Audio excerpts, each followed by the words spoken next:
Hello, नमस्कार, आदाब, सत श्री अकाल और अस्सलाम वालेकुम। मैं हूं मोहम्मद अहमद काज़मी, लेकर आया हूं आपका पसंदीदा कार्यक्रम आपके रूबरू। इस कार्यक्रम में हम आपको कुछ जानकार लोगों से मिलवाते हैं और कुछ नए इश्यूज जो खबरें आती हैं उसकी तह तक जाने की कोशिश करते हैं। भारतीय जनता पार्टी की सरकार में मुसलमानों के बारे में जो कुछ नफरत फैलाई जा रही है, जिस तरह से सरकारी सतह पर भी अवामी सतह पर भी उनको एक तरह से डिस्क्रिमिनेट करने का सिलसिला जारी है, जो हर सतह पर महसूस किया जा रहा है। इस पर एक नई रिपोर्ट आई है।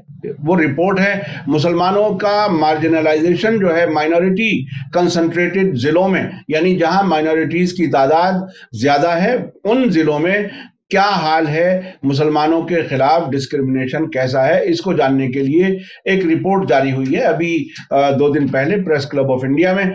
इस पर हम खास तौर पर आज बात करेंगे। इसके अलावा हमारे सामने सच्चर कमेटी की रिपोर्ट का भी इसमें जिक्र आएगा, रंगनाथ मिश्रा की रिपोर्ट, और उसके बाद प्रोफेसर अमिताभ कुल्लू की कमेटी की एक रिपोर्ट थी, उसका भी हम जिक्र करेंगे। इस सब पर बात करने के लिए मेरे साथ खास मेहमान हैं सीनियर जर्नलिस्ट अब्दुल बारी मसूद साहब, जो अब से पहले भी इस चैनल पर हमारे साथ जुड़ चुके हैं। आप उनके बारे में काफी अच्छी तरह से जानते हैं। आपका ताल्लुक महाराष्ट्र से है, दिल्ली में रहते हैं, एक लंबे अरसे से जर्नलिज्म करते हैं, उर्दू, हिंदी, अंग्रेजी, मुख्तलिफ जबानों में आप मुख्तलिफ जगहों पर मुख्तलिफ मैगजीन्स में छपते हैं और इलेक्ट्रॉनिक मीडिया में भी आप काम कर रहे हैं। अब्दुल बारी मसूद साहब, वेलकम है आपका। मीडिया स्टार वर्ल्ड को आपने वक्त दिया। आप ये बताइए कि जो बहुत शुक्रिया आपका। सबसे पहले तो ये रिपोर्ट क्या है और इसमें किन चीजों के बारे में फोकस करके बताया गया है? क्या ये रिपोर्ट खास तौर पर 2014 के बाद के वाकयात को ज्यादा फोकस किए हुए है? क्या कुछ है? मैं बिल्कुल डायरेक्ट टॉपिक पे आना चाहता हूं ताकि हमारे दर्शकों को ज्यादा इंतजार ना करना पड़े। उसके हाइलाइट्स क्या हैं वो जरा बता दीजिए। ये गालिबन 2014 के बाद पहला मौका है कि मुसलमानों की समाजी, इक़्तिसादी, तालीमी और दीगर उमूर के हवाले से एक रिपोर्ट मंजर आम पर आई है। अब ये रिपोर्ट जो है सरकारी नहीं है, एक निजी इदारे ने जिसका नाम है SPECT फाउंडेशन, उसने तैयार किया है। ये पहला मौका है कि एक इदारे की तरफ से, एक निजी तंजीम की तरफ से एक इस तरह की एक मजबूत रिपोर्ट, बहुत ही अच्छी, चूंकि सरकार की तरफ से ऐसी कोई रिपोर्ट लाने की कोई इम्कान ही नहीं लगते, इसलिए कुछ तो लाया है। तो इन्होंने जो किया है, ये रिपोर्ट जो कल प्रेस क्लब ऑफ इंडिया में इसको जो है जारी किया गया, इसका इजरा अमल में आया।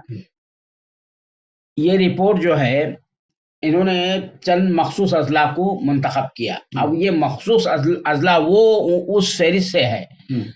जब सच्चर कमेटी आई थी, सच्चर कमेटी ने कहा था कि मुस्लिम या अक़लियती इर्तिकाज़ वाले कंसंट्रेटेड जो डिस्ट्रिक्ट है इस मुल्क में, तो एक 90 डिस्ट्रिक्ट की जो है एक फहरिस्त मुंतखब की गई थी। 90 अजला को, 90 अजला को मुंतखब किया गया था कि भाई ये यहाँ पर 25% से ज्यादा मुसलमानों की या दीगर अक़लियतों की आबादी है।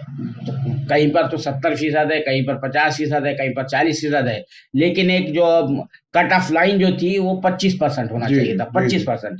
तो इन लोगों ने जो है, ये जो फाउंडेशन है SPECT वालों ने 10 अजला उसमें से मुंतखब किए कि भाई ये देखा जाए कि वहां पर खास तौर से जब सच्चर कमेटी की रिपोर्ट की रोशनी में एक स्कीम शुरू की गई जिसे कहा जाता है मल्टी सेक्टोरल डेवलपमेंट प्रोग्राम, यानी इन अजला में, इन मुसलमानों की अक्सरियत वाले या इर्तिकाज वाले अजला में डेवलपमेंट डिफिसिट जो है, भाई सड़क है या नहीं है, वहां पर स्कूल है या नहीं है, अस्पताल है या नहीं है, जो भी बुनियादी सहूलियतें मिलना चाहिए वो उम्मन जो है ऐसे इलाकों में बहुत कम होती है। होती है जरूर, सड़क तो है, लेकिन वो एक इलाके में रहेगी, दूसरे इलाके में नहीं रहेगी। यानी आप समझ गए हैं मेरा इशारा किस तरफ है। तो ये जो डिफिसिट है, ये जो कमी है, ये जो खलीज है तरक्की के मैदान में जो है कि बराबर का जो मामला है, उसको दूर करने के लिए ये स्कीम शुरू की गई थी। कौन सी? मैंने कहा मल्टी सेक्टोरल डेवलपमेंट प्रोग्राम। जब मानाटी मिनिस्ट्री बनने के बाद 2006 में मानाटी मिनिस्ट्री बनी सच्चर सिफारिशात की रोशनी में, ये खास तौर से एक प्रोग्राम बनाया गया।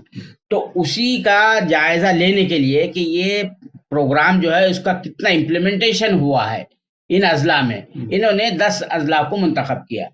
तो इस रिपोर्ट के जो मुरत्तबीन है, जो इस रिसर्च स्कॉलर है जिन लोगों ने तैयार किया, एक बैजुना जोत्स्ना है, एक लेडी है, और दूसरे डॉक्टर साजिद अली साहब है। अब इन दोनों ने ये बताया कि हमने ये इन अजला को इसलिए मुंतखब किया कि यहाँ का जो मीडिया है, क्योंकि ये मीडिया जो है डाइवर्स नहीं है, चंद मखसूस तबकात के गिरफ्त में है, मोनोपोलाइज है, और फिर ऊपर से उसका कॉर्पोरेट असर है। तो ये इस मीडिया में बार बार ये नैरेटिव चलाया जा रहा था, बयानिया चलाया जा रहा था कि यहाँ पर मुसलमानों की आबादी बढ़ रही है, उनको मुसलमानों की पसमानदगी से कोई दिलचस्पी नहीं होती, बस इस तरह के जज्बाती इश्यूज लेकर जो है एक तबके को गुमराह करने की कोशिश की जाती है। तो मुसलमानों के और इससे मुल्क के लिए बड़ा खतरा है। अब मुसलमानों की आबादी बढ़ रही है तो उसकी मिसाल क्या देते कि मदरसे कायम हो रहे। अरे जब आबादी रहेगी, मदरसा कायम नहीं होगा तो क्या होगा? मस्जिद भी कायम होगी जब आबादी होगी तो, है ना भाई। आप जैसा दूसरी इबादत गाह खोले, लोगों की आबादी बढ़ेगी तो वो अपनी जरूरत के तहत जो भी इबादत गाह है, उनकी स्कूल है, फला है, जो कुछ भी वो खोलेंगे वो। तो उसको हवा बनाया गया था। तो उसी हवाले से इन लोगों ने उसका जो है एक स्टडी करने का जो है तय किया कि भाई ये इस नैरेटिव को हम बताएंगे कि ये नैरेटिव गलत है, ये गुमराहकुन नैरेटिव है। और ये जो मुसलमानों के बारे में ये बार बार ये फैलाते हैं कि मुसलमानों की खुशनुदी की जा रही है, तुष्टिकरण किया जा रहा, अपीजमेंट किया जा रहा। ये जो एडवानी साहब ने निकाला था ना, मुख्तलिफ इस्तिलाहें निकाली। अब जैसा वो शाहबानों का केस है मामला, मैं बार बार कहता हूँ शाहबानों का केस के बारे में मुसलमान भी बह जाते हैं कि भाई कोर्ट का डिसीजन उलट दिया गया, मुसलमानों को अपील करने के लिए किया गया।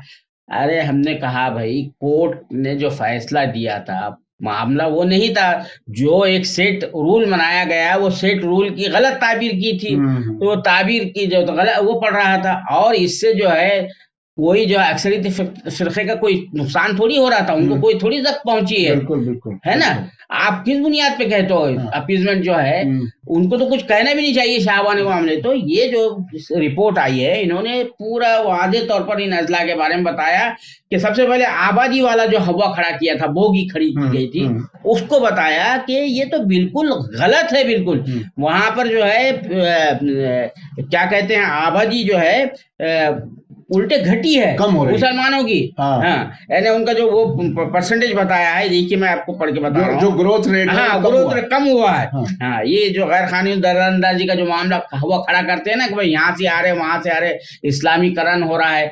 वो एक गवर्नर से लेफ्टिनेंट जनरल साहब सिन्हा साहब, वो आजहानी हो गए, उन्होंने किताब लिखी थी बाज़ाब्ता कि आसाम का इस्लामीकरण हो रहा है और फला हो रहा है, बांग्लादेश खाली हो जाएगा, पूरा आसाम से भर जाएगा। हाँ, वो तो एक खास नजरिए के हिसाब से वो करते हैं, लेकिन ग्राउंड पर क्या क्या चीजें मालूम हुई है जरा बताइए।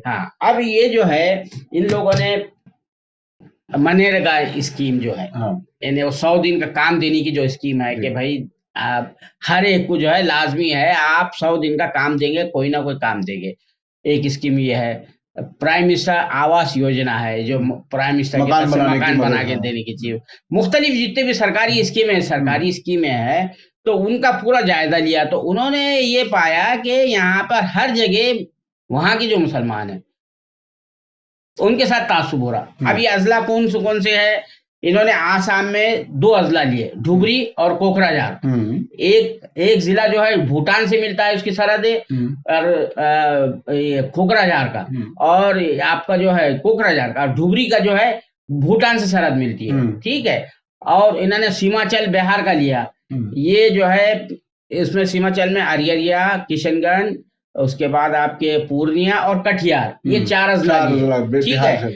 और यूपी के इन्होंने 2 अजला लिए, एक है शरावस्ती और दूसरा है आपका शरावस्ती के अलावा शरावस्ती, अभी बता रहा हूं मैं आपको। हाँ, शरावस्ती और बलरामपुर लिया। और मगरिबी बंगाल में मालदा और मुर्शिदाकुल, मुर्शिदाबाद को लिया, ये अजला को लिया। तो ये 10 अजला का उन्होंने एक पेश किया। और ये जो अजला है यहाँ पर तकरीबन 70% से ज्यादा मुसलमानों की आबादी है। 25% का तो मार्क है, 70% से ज्यादा आबादी है इन अजला में। अब इन अजला का जो है जब उन्होंने पूरा जायजा लिया तो बताया कि भाई वहां पर अस्पताल की जो फैसिलिटी होना चाहिए वो नहीं है, स्कूल की फैसिलिटी नहीं है, जो स्कीमें है, जो सरकारी स्कीम है, जाहिर बात है 70% आबादी को तो कम से कम आप 1000 लोगों को रोजगार दे रहे, तो उसमें से 70% मुसलमानों को वो मिलना चाहिए ना। तो वहां पे नजर नहीं आ रहा वो जो फिगर है वहां पर कहीं ना कहीं जो है वो हर जगह उन्होंने बताया कि देखिए ऑडिट रिपोर्ट जो जांच की उन्होंने, जिसको सोशल ऑडिट कहा जाता है इसकी जबान में, उनके जबान में, इन्होंने बताया कि ये हमने हर चीज को जो है काउंटर करने की कोशिश की। जुलाई और अगस्त 2022 में मरकजी धारे के कौमी मीडिया ने एक मुनज़्ज़म मुहिम चलाई कि यहाँ पर इन अजला में मुसलमानों की आबादी बढ़ रही है। तो हमने इसका जो है तो जायजा लेने की कोशिश की। अब उन्होंने बताया कि भाई ये जो है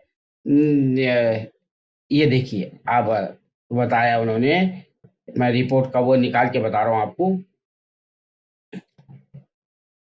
कि 6 पॉइंट जो है आबादी जो थी ना इन 4 अजला की, कुल 1.1 आबादी में 49 लाख यानी तकरीबन 50 लाख मुसलमान हैं। इन चारों अजला में मुसलमानों की आबादी 47% है, जबकि बिहार की रियासत भर में औसत आबादी 17% है। बिहार का बता रहा है 4 अजला के बारे में। अब इसका सबका बताया है 6 पॉइंट समथिंग से नीचे आ गया।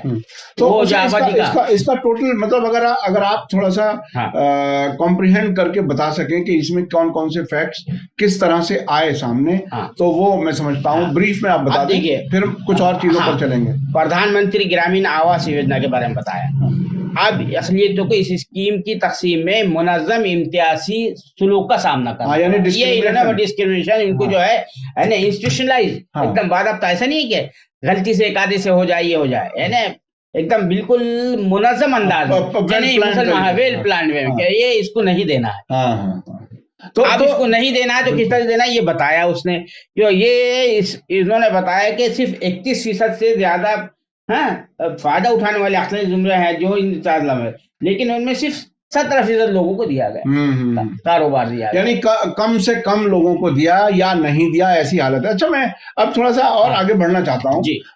सच्चर कमेटी ने एक कुछ जो आपने जिक्र किया कि 90 जिले उन्होंने सेलेक्ट किए थे और उन्होंने कुछ प्लान भी बताया था कि क्या क्या होना चाहिए, उस पर कोई अमल होने की कोई बात होते होते ही इनकी सरकार आ गई। तो अब उन्होंने, क्या आपको ऐसा लगता है as a journalist, as an observer, कि क्या उन्हीं उस ग्राउंड वर्क को उन्होंने रिवर्स के लिए इस्तेमाल करना शुरू कर दिया, यानी उन्हीं जिलों में तरक्की नहीं पहुंचेगी जहां पर कांग्रेस या दूसरी सेकुलर पार्टियां तरक्कियां पहुंचाना चाहती थी? एक अफसोसनाक पहलू ये भी है इसमें, आपने बहुत अच्छा सवाल किया कि देखिए ये 2014 में जो है हुकूमत तब्दील होती है, तो 2014 में भी प्रोफेसर अमिताभ कुंडू को लगाया था इन्होंने कि भाई ये एसिस किया जाए कि सच्चर कमेटी की सिफारिशात की रोशनी में जो जो भी स्कीमें शुरू की गई है वो कहाँ तक उसका निफाज हुआ है, मतलब ग्राउंड पर क्या असरात काम हो भी रहा है कि नहीं। तो उसने जो है कई चीजें जो दी थी कि कहा था कि भाई डाइवर्सिटी इंडेक्स बनाया जाए, कि भाई किसी ऑर्गेनाइजेशन में लोग भर्ती किए जा रहे हैं, मीडिया की ऑर्गेनाइजेशन ले लीजिए आप, कोई एक मिसाल ले लीजिए, तो वहां पर उसको डाइवर्सिटी इंडेक्स मेंटेन करना पड़ेगा कि ये मजहब कितने लोग हैं, ये मजहब कितने लोग हैं, ये कास्ट कितने लोग हैं, ये इलाके कितने लोग हैं, ये जबान बोलने वाले कितने लोग हैं, यानी सबकी नुमाइंदगी हो रही है डाइवर्सिटी इंडेक्स, जैसा मगरबी मुल्कों में होता है। तो डाइवर्सिटी इंडेक्स से फायदा ये होता है कि और फिर उनको जो है जो मेंटेन करेगा सबको नुमाइंदगी देगा, तो उसके नतीजे में जो है हम उसको इंसेंटिव देंगे, उसकी हौसला अफजाई करेंगे, कुछ की जाएंगे। तो डाइवर्सिटी इंडेक्स बनाने की बात की गई थी। अब यहाँ पर आप देखिए कि जितने भी महकमे हैं, जितने भी इदारे, चाहे वो सरकारी हो या गैर सरकारी हो, किसी में डाइवर्सिटी नहीं है। चंद मखसूस तबकात जो है काबिज है उसके ऊपर, चाहे प्राइवेट के हो या वो हो, है ना। और एक जो 3% का तबका है वो सबसे ज्यादा है, बड़ा केक उसके हाथ में है। बिल्कुल बिल्कुल। जो डेवलपमेंट का जो पाई है, जो बड़ा केक है उसके हाथ में है। तो ये कुंडू साहब आया। अब उसके बाद आप जो है ये हुकूमत आती है, नारा तो लगाया उन्होंने, सबका साथ सबका विकास। 22 लाख का बजट था उनके जमाने में, कांग्रेस के जमाने में। माइनॉरिटीज नहीं, minorities ministry total budget 22 lakh का था। आज बजट कितने लाख का हो गया? 50 लाख का। 50 लाख 1000 करोड़ का हो गया, है ना? 50 लाख करोड़ का बजट हो गया, 50 लाख करोड़ का बजट हो गया। उस वक्त 22 लाख करोड़ का बजट था एनडीए यूपीए के जमाने में।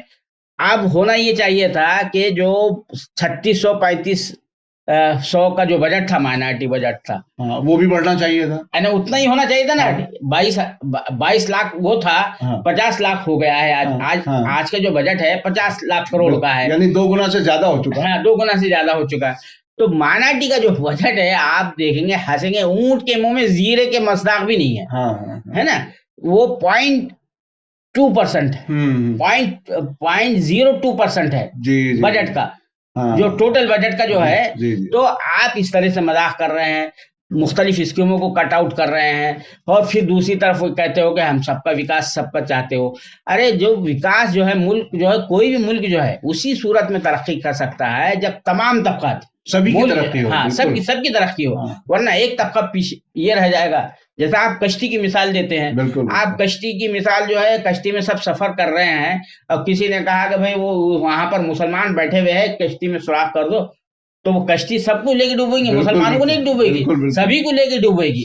तो ये जो है समझ में नहीं आ रहा है। तासुब जब होता है ना, तासुब इंसान का, तो उसकी अकल सोच वगैरह सब जो है तो महफूज हो जाती है।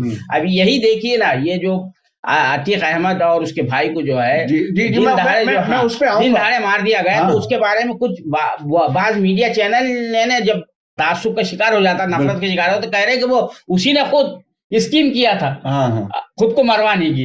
तो ये हालत होती है। इस हद तक देखिए, जब बुनियादी तौर पर किसी भी डेमोक्रेसी में मीडिया का काम वॉच करने का होता है, कोई काम गलत हो रहा है उसे आइडेंटिफाई करने का होता है, कोई गलत काम हो रहा होता है उसकी इन्वेस्टिगेट करके उसको लोगों के सामने लाना होता है। लेकिन यहाँ तो बिल्कुल उल्टा हो रहा है। और जब नफरत के उस कैंपेन में भी मीडिया शरीक हो जाए, तब तो जाहिर है इस वक्त जिस किस्म की सरकार है वो है, उसमें इस तरह के। इसमें अब ये बताइए कि क्या ये माइनॉरिटीज को, मुसलमानों को किसी तरह से कोई रास्ता बनता हुआ नजर आता है? क्या कुछ है इस सरकार में? कोई उम्मीद है? देखिए, एक स्टेज होती है शिकायत करने की, एक होती है कबूल कर लेने की कि साहब ये तो ऐसे ही है। एक और स्टेज होती है कि साहब नहीं, हम संघर्ष करेंगे, हम अपना हक लेकर के रहेंगे। अब इस वक्त मुसलमान कौन सी वाली स्टेट ऑफ माइंड में है? ये बड़ा जो है अहम सवाल है कि देखिए, आप किसी कौम को जो है उसकी तरक्की की तरफ से हटाना है, उसके रास्ते से हटाना है, तो उसको ऐसी चीजों में उलझा दो, खास तौर से इनसिक्योरिटी में उलझा दो। तो वो पहले अपनी जान की तरफ तवज्जो दे, बिल्कुल। बाद में अपने माल को देखेंगे, माल तो बाद में भी आ जाएगा। इस वक्त जो कैफियत है मुसलमानों के साथ, वही कैफियत है कि भाई उनको टेंटर हुक पे रख दिया गया है। हर वक्त उनके अंदर इनसिक्योरिटी की फीलिंग पैदा की जा रही है। कहीं भी कुछ भी आप लगाइए, वो सोनीपत का एक गांव है, सांदेल गांव, संदेल कला गांव, वहां पर जो है बंदूक बरदार मस्जिद में घुसते, नमाज ही पढ़ रहे हैं, वहां पर जाके फायरिंग करते हैं, 9-10-12 लोगों को जख्मी कर देते हैं। ये क्या है? क्या हो रहा है? किस तरह का है ये? तो ये और जो लोग जो है ये गलत काम करते हैं, क्रिमिनल एक्ट करते हैं, फिर उनको बचाने के लिए आते हैं, उनको जो है अदालत से जो छूट कर आते हैं या होते हैं, उनका इस्तकबाल करते हैं, हार मालाएं पहनाते हैं। पिछले दिनों तो महाराष्ट्र में बाकायदा वो जो बिल्किस के जो है, बिल्किस के जो खातिलों को और बिल्किस खानदान के जो है गुनाहगारों को उन्होंने बाकायदा किस तरह से उनका इस्तकबाल किया जा रहा है, और फिर उनकी जात बताई जा रही है कि ये फला जात से ताल्लुक रखते हैं, इसलिए बहुत रिस्पेक्टफुल है। वो जात का जो होता है वो गलत काम नहीं कर सकता है। तो ये जो कैफियत बनी हुई है, अभी भी ये जो अतीक का जो मर्डर हुआ है, उसमें जय श्री राम के जो नारे लगे, उस तकरीबन अभी मैं कहीं पढ़ रहा था कि 20 सेकंड से ज्यादा गोलियां चली हैं इस बीच में, उसमें पुलिस ने कोई जवाबी कार्रवाई क्यों नहीं की उनके खिलाफ? और इस किस्म और जय सिया राम का नारा लगा है, तो अब ऐसा लगता है ट्रेंड को देखते हुए कि उनके खिलाफ कोई सख्त कार्रवाई नहीं होगी। वो तो करेगा, हम फेमस बन जाएंगे। हाँ, उन्हें इसमें तो इतने झोल है, ये पूरा एक प्लान तहत हुआ। सबसे पहले तो ये देखिए कि जो भी मुजरिम होते हैं या पुलिस के जेर हिरासत होते हैं, जेल पुलिस के तहवील में होते हैं, तो उनको कभी भी रात के वक्त नहीं ले जाया जाता बिल्कुल मेडिकल चेकअप के लिए। और दोनों भाइयों को एक साथ ले जाया गया। और वो जो जिस अस्पताल कोलविन क्या हॉस्पिटल, हाँ हॉस्पिटल, उसकी जो सुपरिटेंडेंट है, सीएमएस है, डॉक्टर नाहिद सिद्दीकी, उन्होंने कहा कि हमको कुछ इत्तला नहीं थी कि ये लेकर आने वाले हैं करके। फिर दूसरी बात ये है कि वो जो कातिल थे, असेलेंट थे, जिन्होंने गोली चलाई, बिल्कुल वो प्रोफेशनल थे बाकायदा, उनको कैसा पता चला कि ये यहाँ पर आने वाले हैं? किसने बताया? और पुलिस के बीच में से कैसे आ गए? पुलिस जो है बिल्कुल तमाशाई बन के खड़ी रही है ना। आप जो है उनको मालूम है कि किस तरह से ये होगा, क्या होगा। ये पूरा एकदम बिल्कुल प्लान्ड वे में लगता है, ऐसा नहीं है अलर्ट अप नहीं हुआ, कोई चीज अलर्ट अप नहीं हुई है। तो अच्छा, इसमें एक एंगल और है, कुछ लोग ये कह रहे हैं कि दूसरी एक बात और, इन्होंने सुप्रीम कोर्ट से जो है दरखास्त की थी, अपील की थी कि भाई हमारी जान को खतरा है। तो सुप्रीम कोर्ट ने क्या कहा था कि state will take care of you. State ने तो नहीं किया, सुप्रीम कोर्ट अभी तक हरकत में नहीं आई। बिल्कुल है ना। किसको रिस्पॉन्सिबल बनाया जाए?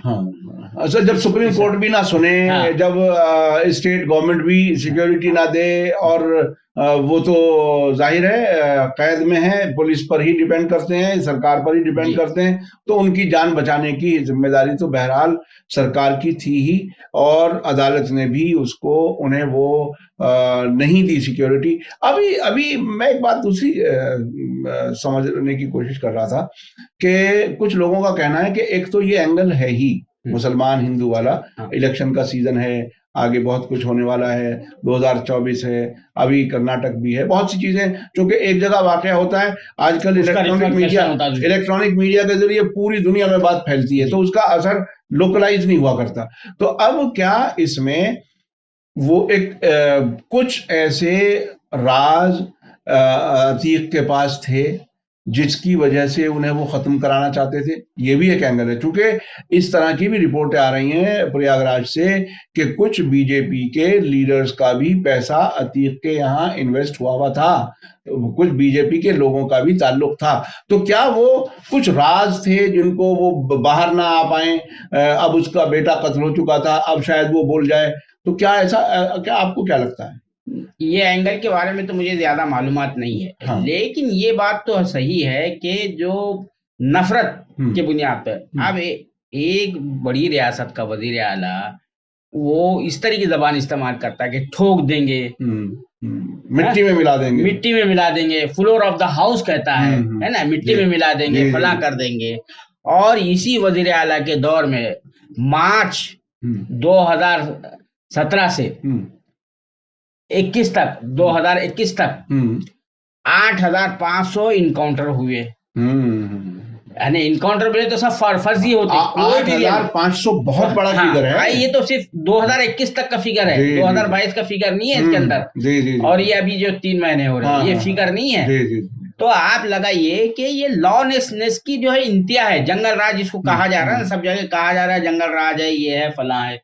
तो ये तो बहुत ही, तो आप इस तरह की जबान इस्तेमाल करेंगे, और उसके जो जब हुआ मिनिस्टर दो जिस तरह का बयान दे रहे हैं, तो उससे लगता है कि कहीं ना कहीं ज़हनी दिवालियेपन, मेंटल बैंकरप्सी जिसको कहते हैं ना, उसका शिकार हो चुके हैं हम लोग। यानी एक फिरके की नफरत में आप जो है ज़हनी दिवालियेपन के शिकार हो चुके हैं। आपको अपने होश हवास का ख्याल ही नहीं कि आप क्या बोल रहे हैं, क्या कदम उठा रहे हैं, और आपकी दुनिया में लोग सब देख रहे हैं। आपकी कोई कॉन्स्टिट्यूशनल पोजीशन है, आप सरकार हैं जी, और सरकार की जिम्मेदारी मुल्क के, स्टेट के सभी लोगों की खैर खबर, उनकी जरूरतों को पूरा करना एक जिम्मेदारी है, और जिसमें सिक्योरिटी सबसे अहम है, अहम चीज। तो इसमें अगर लोग डरते रहेंगे, देखिए एक चीज होती है कि जब कोई वाकया होता है तो उस पर कुछ रिएक्शन की उम्मीद की जाती है। एक लंबे अरसे से आम तौर पर मुसलमानों ने, बहुत से लोग इस बात को अप्रिशिएट भी करते हैं कि मुसलमानों ने रिएक्ट करना छोड़ दिया है जी। और शायद इसकी वजह से ये परेशान भी हैं जो जो नफरत फैलाने वाले हैं कि हमने तो गोली मारो तक की बात कह दी, हमने तो सब कुछ कह दिया, छुरियां तेज कर लो कह दी, सब कुछ कह दिया, उसके बाद भी रिएक्शन नहीं आ रहा है। इस रिएक्शन के ना आने को आपकी नजर में ये डर है या समझदारी है? नहीं, ये जो है ना, जाहिर बात है, एक पागल आदमी पागल किस्म की बात कर रहा है, और खासतौर से जो बुज़दिल होता है ना, तो उसको कहीं उसको जब ताकत मिलती है, उसको मालूम होता है कि मेरे पीछे कोई है, तो तभी हिम्मत करता है, बोलता है। तो ये एक कैफियत है। वो ट्रैप बिछाते हैं आपको, वो अपने मुल्क को, अपनी कौम को, जिनके दावे के साथ सामने आते हैं, वो तो कुछ दे नहीं पा रहे हैं, तो सिर्फ वो अटेंशन डाइवर्ट करने के लिए इस तरह की बातें करते हैं। ये जो इश्तियाल अंगेजी करते हैं ना, ये इश्तियाल अंगेजी करते हैं, ये इसीलिए करते हैं, और शुतुरमुर्ग की तरह अपना सर रेत में छुपाने की कोशिश करते हैं कि समझते हैं कि शिकारी नहीं आया। जैसा हमारी वो मिनिस्टर साहिबा है, वजीर खजाना साहिबा, वहां अमेरिका में उनसे पूछा जा रहा है कि भाई ये मुसलमानों पे जो जुल्म सितम हो रहा है और यहाँ पर जो अनरेस्ट जैसी जो सूरत हाल है, इससे जो है नुकसान पहुंचेगा, मुल्क को नुकसान पहुंचेगा, इन्वेस्टमेंट नहीं होगा, इन्वेस्टमेंट को कॉन्फिडेंस पैदा नहीं होगा।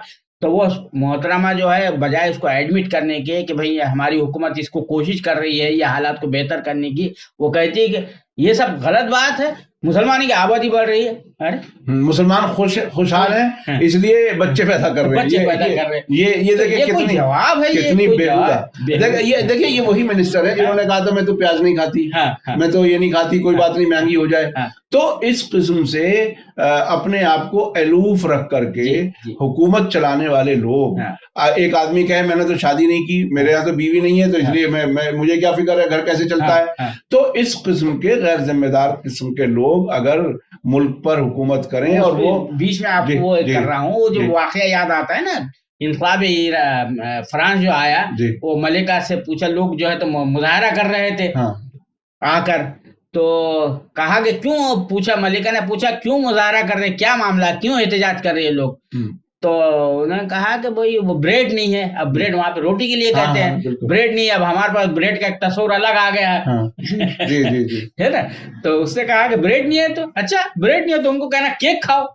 अच्छा, तो वैसा ही मामला हो गया है कि आपने जो कहा ना कि भाई मेरे तो बच्चे नहीं है, मेरी तो बीवी नहीं है, मेरी तो बीवी नहीं मैं तो प्याज नहीं खाती है। तो ये बिल्कुल गैर, इस तरह के हुक्मरान जो जब आ जाए, बिल्कुल गैर जिम्मेदार और बहुत ही गैर मुनासिब बात है कि आप अगर खुद समाजी प्राणी नहीं है तो आप बाकी पूरे मुल्क को ये चाहें कि वो सब बिल्कुल घरों से बाहर निकल जाएं और ना उनके बच्चे हो, ना बीवियां हो, ना कुछ हो, और फिर मुल्क चलता रहे। ये मुमकिन नहीं है। ये बिल्कुल ही गैर साइंटिफिक, गैर असूली, गैर समाजी, गैर मजहबी, सारी जितनी भी चीजें हो सकती हैं उस सब के खिलाफ है। कोई बात आखिर में आप कहना चाहें कि इस वक्त में ये रिपोर्ट आ गई, बहुत सी चीजें आती हैं, बताया जाता है कि आईना दिखाया जाता है समाज को कि आप इस हालत में हैं, इस हालत में होते हुए भी खास तौर पे माइनॉरिटी के लोग किस तरह से बिहेव करें ताकि नुकसान से बच सकें।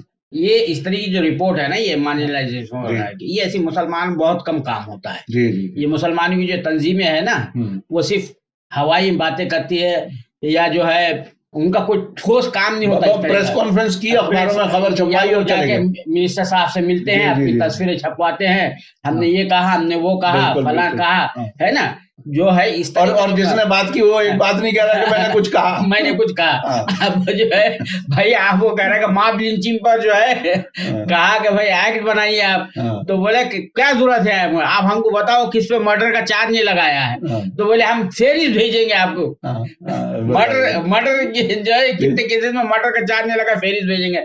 अरे आप एक बात नहीं कन्विंस करवा सकते हो, बिला वजह जाकर जो है मुसलमानों की जगहसाई का मौका फराहम करते हो। तो ऐसे लोग हैं मुसलमानों की तंजीम में। कोई अगर तंजीमें, अगर लोग, अगर अफराद जिम्मेदारी से अपने काम करें और वाकईन, चूंकि लोगों से चंदा लेते हैं, ये लोग बाकायदा पैसा इकट्ठा करते हैं, दूसरे मुल्कों से भी पैसा आता है, ऐसी भी बहुत सी खबरें हैं। उसके बावजूद अगर इन लोगों के, लीडर्स के, जो नेता जो हैं मजहबी इस किस्म की ऑर्गेनाइजेशंस के, अगर उनकी अपनी जाती प्रॉपर्टियां बढ़ रही हैं, अगर उनके अय्याशी में इजाफा हो रहा है, तो वो पैसा वहां तो लग नहीं रहा जहां लगना चाहिए।